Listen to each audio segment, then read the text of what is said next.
ராடா நிறுவனத்தில் இடம்பெற்றுள்ளதாக கூறப்படும் நிதி மோசடி தொடர்பில் அந்த நிறுவனத்தின் முன்னாள் தலைவரான டிரானலஸை கைது செய்வதற்கு எவ்வித நியாயமான காரணமும் இல்லை என உயர்நீதிமன்றம் இன்று அறிவித்துள்ளது. தாக்கல் செய்திருந்த மனுவை பிரதம நீதியரசர் கே ஸ்ரீபவன், உயர்நீதிமன்ற நீதியரசர்களான ரோஹிணி மாரசிங்க மற்றும் ஈவா வனசுந்தர் ஆகியோர் அங்கம் வகித்த மூவரடங்கிய நீதியரசர் குழாம் இன்று பரிசீலனைக்கு எடுத்துக் கொண்ட போதே இந்த விடயம் அறிவிக்கப்பட்டுள்ளது.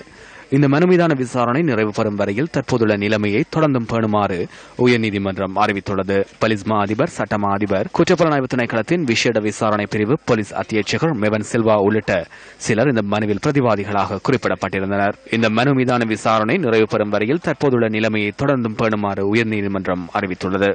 சட்டமா அதிபர் பல நாட்களாக ஆட்சேபனைகளை முன்வைத்து வெளியிட்ட வாதங்கள் மற்றும் எழுத்து மூல விளக்கங்களை கருத்தில் கொண்டு உயர்நீதிமன்றம் இந்த மனுவை இன்று விசாரணைக்கு எடுத்துக் கொள்ள தீர்மானித்தது. இதற்கமைய அக்டோபர் 19ஆம் தேதி மனு மீண்டும் விசாரணைக்கு எடுத்துக் கொள்ளப்பட உள்ளது. டிரானலஸ் சார்பில் ஜனாதிபதி சட்டத்தரணி ரமேஷ் டி செல்வா, சுகத் கல்தேரா மற்றும் மஞ்சுகா பெர்னாண்டோ புள்ளி ஆகிய சட்டத்தரணிகள் ஆஜராகியிருந்தனர். சட்டமா அதிபர் சார்பில் மேலதிக சொலிசிட்டர் ஜெனரல் யசந்த கோதாகோடு நீதிமன்றத்தில் ஆஜராகியிருந்தார்.